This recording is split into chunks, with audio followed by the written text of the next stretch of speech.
Willie Nelson, with his braided hair, iconic guitar named Trigger, and weathered face that has seen its share of sorrows, stands as a monument in American music. For over 7 decades, he's sung about heartbreak, rebellion, and living outside the mainstream, becoming the voice of the misunderstood, the misfit, and the outlaws. His songs, crafted from the raw experiences of a life shaped by pain and persistence, have touched the hearts of millions. Yet, Willie's path to greatness was never smooth. He didn't follow the rules, and he didn't fit the mold. Instead, he carved out his own space in the world, becoming a legend not because he was embraced, but because he sang despite not being accepted. Behind the timeless voice and the familiar image lies a history of struggle, loss, and a relentless pursuit of truth through music.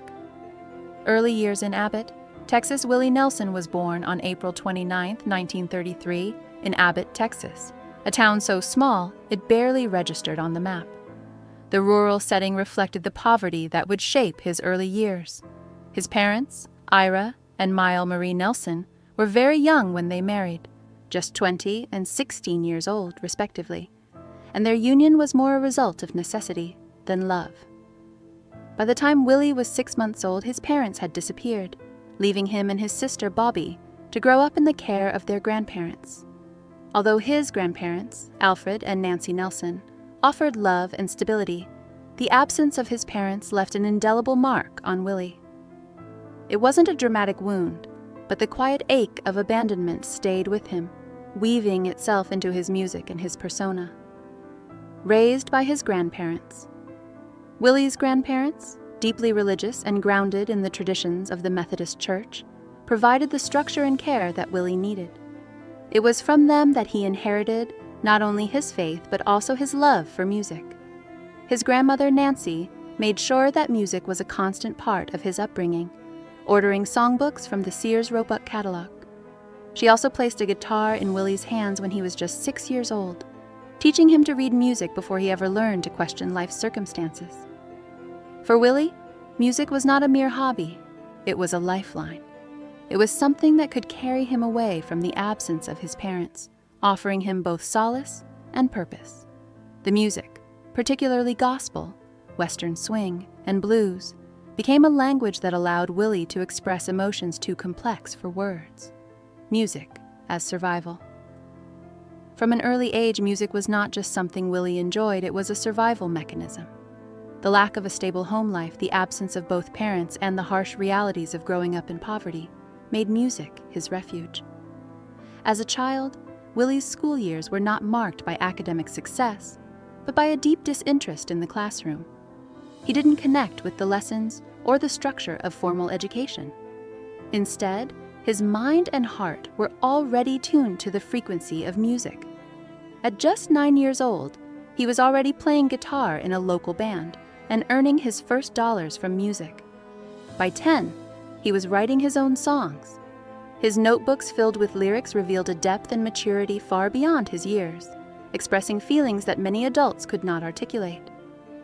Leaving Abbott and the struggles that followed. Willie's ambition, like many young men from small towns, led him to leave Abbott with the hope that the world beyond the county line would recognize his potential.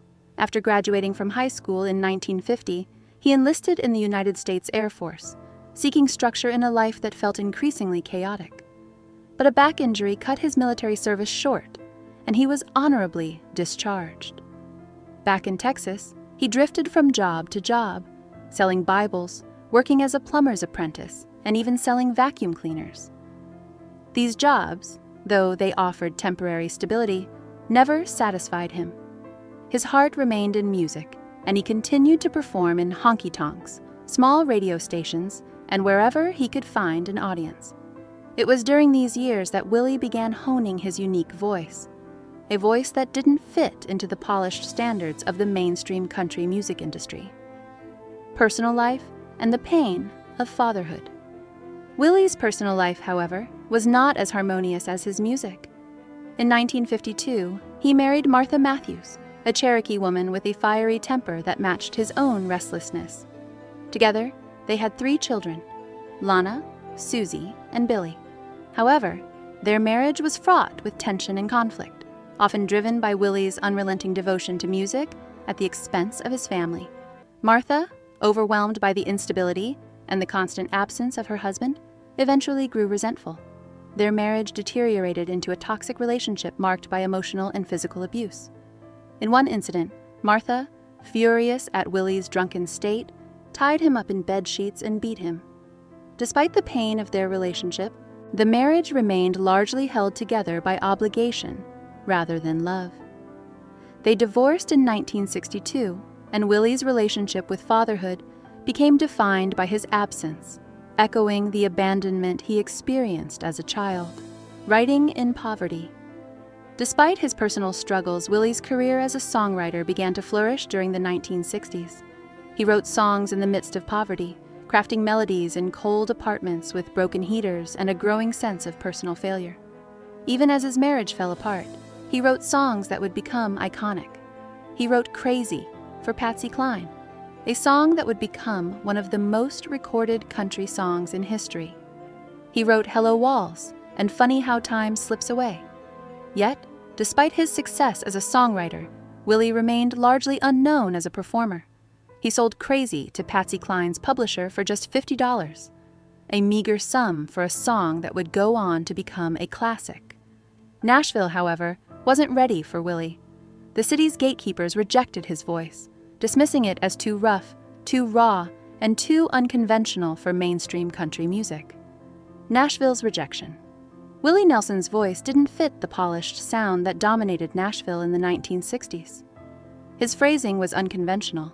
He sang behind the beat, his voice carrying a gravelly texture that felt more intimate than the orchestrated smoothness that Nashville preferred. The executives in Nashville couldn't understand Willie's sound. They told him his voice sounded better suited for a small Texas radio station than for the major labels. One producer even suggested he stick to songwriting and leave the performing to those who looked and sounded more like the country music stars of the time. Yet, Willie's persistence paid off. He continued writing, performing in smaller venues, and finding his audience in the margins. He was not accepted by Nashville, but he kept singing anyway. And in the end, the songs he wrote would speak louder than the voices that tried to silence him. Legacy and acceptance. Willie Nelson's legacy is one of defiance, resilience, and authenticity. He became a legend not because the world embraced him, but because he refused to be silenced. His journey was one of repeated rejection and personal loss, but through it all, he remained committed to his music and his truth. Over the years, his songs have become anthems of freedom, heartbreak, and survival. With over 200 albums and 10,000 live performances, Willie has not only shaped the sound of American music, but also redefined what it means to be an artist. His story is a testament to the power of staying true to oneself, even when the world refuses to make space for you. Through his music, Willie Nelson has proved that sometimes the greatest power comes not from fitting in, but from singing anyway.